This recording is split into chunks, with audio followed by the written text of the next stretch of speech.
नमस्कार, मेरा नाम है डॉक्टर पुरु धवन और आज इस वीडियो में हम जानेंगे कि अगर पार्किंसन पेशेंट में आराम आना शुरू होता है, तो हमें क्या सिम्पटम नज़र आने शुरू होते हैं। क्योंकि जब भी पेशेंट कोई आता है, तो अक्सर वो अकेले नहीं आता, उसके साथ उसके फैमिली मेम्बर वाले भी ज़रूर आते हैं। और अक्सर वो कुछ ना कुछ पूछ बैसा बैठते हैं, जो हमें वीडियो का टॉपिक मिल जाता है। तो लास्ट टाइम जब मैंने पेशेंट देखा, तो पेशेंट ने हमसे ये पूछ बैठे कि डॉक्टर साहब, ये जब भी ठीक होने शुरू होंगे तो हमारी बॉडी में क्या बदलाव होंगे, कि इनमें हम क्या देखें कि हमें पता लग जाए कि ये ठीक हो रहे हैं। तो उसी को आज मैं एक्सप्लेन करूंगा। पहले महीने में जब हम ट्रीटमेंट शुरू करते हैं, तो पहले महीने में आपने क्या नोटिस करना है। अगर आपका पेशेंट मुस्कुराना शुरू कर दे, स्माइल करना शुरू कर दे किसी भी बात के ऊपर, तो आपका पेशेंट ठीक हो रहा है। यानी स्माइल मतलब खुश होना। क्यों खुश होने से रिलेशनशिप है पार्किंसन का, अब उसको समझने की कोशिश करेंगे। हमारी बॉडी में डोपामिन हार्मोन जो हमारा ब्रेन निकालता है, जो रिलीज करता है, केमिकल रिलीज करता है, वो दो इंपॉर्टेंट काम करता है। पहला काम करता है कि आपकी ब्रेन का कोऑर्डिनेशन है आपकी मसल्स के साथ बनाता है। दूसरा काम क्या करता है, आपको खुश रखता है। तो अगर आपके ब्रेन में डोपामिन का रिलीज अच्छी तरीके से होगा, तो आपका पेशेंट मुस्कुराने स्माइल करना शुरू करेगा। ये हो गया पहला सिम्टम।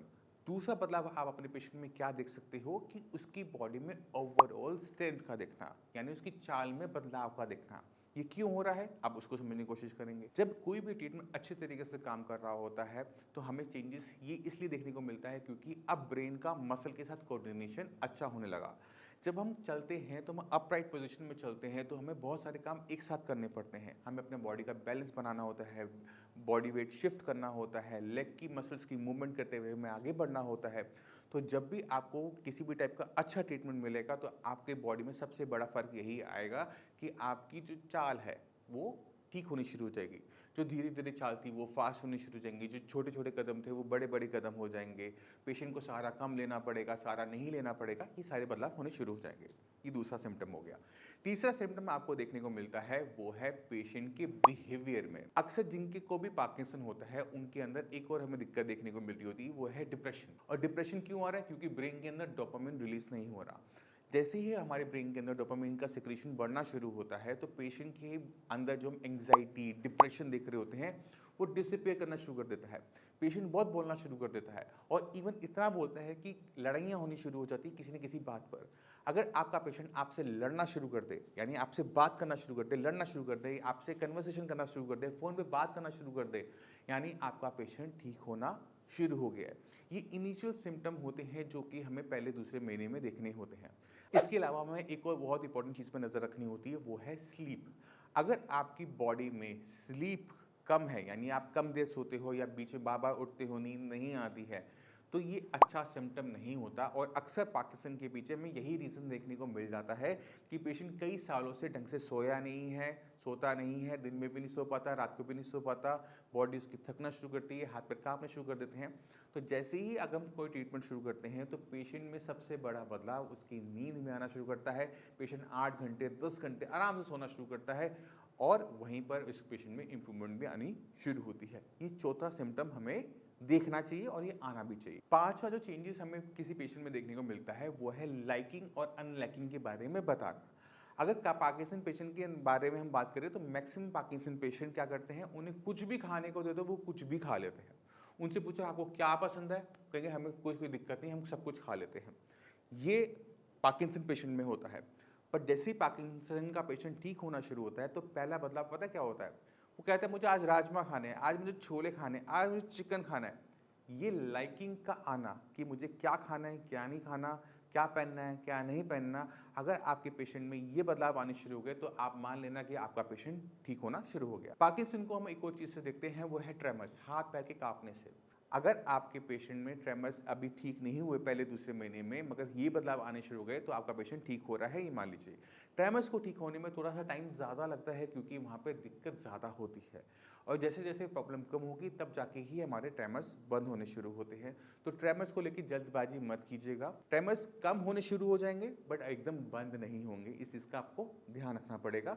जैसे जैसे टाइम बीतता है, ब्रेन में बदलाव होते हैं, जितना ब्रेन के अंदर बदलाव होते हैं, उसी हिसाब से ट्रेमर्स के अंदर भी हमें फ़र्क देखने को मिलता है कि हमारे ट्रेमर्स कम होने लगे, या फिर सिर्फ स्ट्रेसफुल कंडीशन के अंदर होते हैं, हर टाइम नहीं होते, और स्ट्रेसफुल कंडीशन के अंदर सबके साथ ट्रेमर्स आते हैं, या फिर ट्रेमर्स तब आ रहे हैं जब हम किसी सामान को लिफ्ट करें, नॉर्मली रेस्टिंग पे नहीं है, बट जब हम किसी चीज़ को उठाते हैं तो हाथ थोड़ा सा कांपता है, क्योंकि कभी कभी पेशेंट को लगता है कि उसमें कॉन्फिडेंस की कमी है। अब हमने कॉन्फिडेंस का नाम ले ही लिया है, तो कॉन्फिडेंस भी एक बहुत बड़ा सिम्टम होता है कि जो हमें बताता है कि पेशेंट में क्या चल रहा है।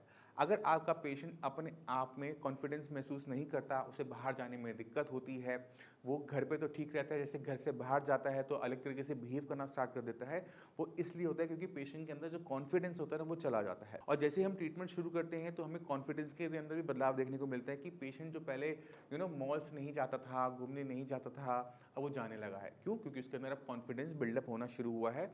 अब ये बदलाव कॉन्फिडेंस के अंदर या फिर लाइकिंग अनलाइकिंग को लेकर, चीज़ों पे इंटरेस्ट को लेकर, ये क्यों आता है, किस वजह से आता है, इसके ऊपर डीप स्टडी अभी एज सच नहीं हुई है। बट जब भी हम पार्किंसन के पेशेंट का ट्रीटमेंट शुरू करते हैं तो ये बदलाव हमें पहले दूसरे महीने में देखने को मिल जाते हैं, और ये हमें बता देता है कि हम जो पेशेंट के साथ ट्रीटमेंट दे रहे हैं, जो हम मेडिसिन दे रहे हैं, वो सही तरीके से वर्क कर रही हैं। अब मैं चाहता हूँ कि आप कुछ पार्किंसन पेशेंट से मिलें, उनको अंडरस्टैंड करें कि किस तरह से बदलाव आपके अंदर भी देखने को मिल सकता है। हेलो एवरीवन, आज हम मिलवाएंगे अपने एक पेशेंट जया शंकर जी से जो चेन्नई में रहते हैं। पहले इनिशियली जब विज़िट किया था, इनके हाथों में ट्रेमर्स काफ़ी ज़्यादा थे और बहुत सी तकलीफ़ें स्टार्ट हो गई थी सिंस लास्ट आपका 4 साल से। तो अपनी ज़ुबानी ये बताएंगे कि ड्यूरिंग द ट्रीटमेंट इनको क्या क्या रिलीफ मिला है, कितना बेटर होता चले जा रहा है कंडीशन, क्योंकि ये पहले से काफ़ी लंबे समय से डायबिटिक भी रहे हैं। तो उस कारण से भी हमारे बॉडी में जो ट्रेमर्स आ रहे हैं वो इनिशिएट हो गए थे, क्योंकि जो डायग्नोसिस था इनका पार्किंसन डायग्नोस किया गया था और इनकी एज अभी 41 है। कोई भी जेनेटिक हिस्ट्री नहीं है, कोई भी फैमिली हिस्ट्री नहीं था, बट ये कंडीशन क्रिएट हुआ कोविड के टाइम से, इन्हें ये परेशानी स्टार्ट हो गई। तो आइए जानते हैं इन्हीं की ज़ुबानी के क्या कंडीशन थी इनिशियली बिफोर ट्रीटमेंट और अब ट्रीटमेंट लेने के बाद कितना बेटर फील कर रहे हैं, क्या क्या चेंजेस हैं। Hi viewers, actually I am from Chennai. I have searched in website and I have met lot of doctors and I have not got any result with any of the doctors like this. I approached Shreyas 4 to 5 months back and through online consultation, and I have got the medicines. And at initial stage I have afraid of to make the payments and to get the medicines. After 2 months, I realized that something is happening in the changes in my body as well as in the mind, and the stress is getting released. So immediately I thought of visiting the hospital, and this is the second time I'm visiting in last 6 months. This is personally I like to visit and say thanks to the doctor, and I feel better now compared to the 4 months back. After the depression, the 4 months back due to the trauma, I felt as though my life is gone, and now I can I regenerated and I'm feeling better now.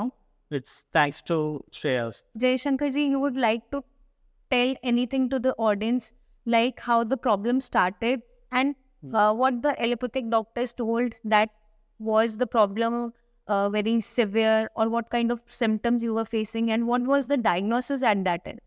From others or others? From others. Other doctors. Okay. Actually, by initial stage, I got the trauma lightly in the right leg, and it is started to the right hand. And then I realized and got the consultation with the neurologist doctors. They said it will be a Parkinson, and they've given the medicine for the Parkinson. Regular tablets is not worked out for me. And then I tried to another doctors, they Ayurvedic doctors and Siddha. They said that it will be like a stroke. It is like a one-side paralysis. So after that, I'm continuously taking medicine for that also. Then that also has not worked for me, and the stress level is not reduced, and the disease is getting increased day by day. So I thought of searching in website and other things, and I came to know that this hospital is the number one in treating this treatment for Parkinson. And then I approached through online, and they have taken me in the WhatsApp call and consulted me and explained about what is the issue and what will be the root cause, and they diagnosed and they given the medicine for first time. And after that, I got the videos for exercise, continuous what to do daily basis, and every day, every week, I used to get the consultation call from the hospital to check about whether I am taking the medicine or what is the status of the improvement or anything is progressive. The such consultation has been taken care by these doctors.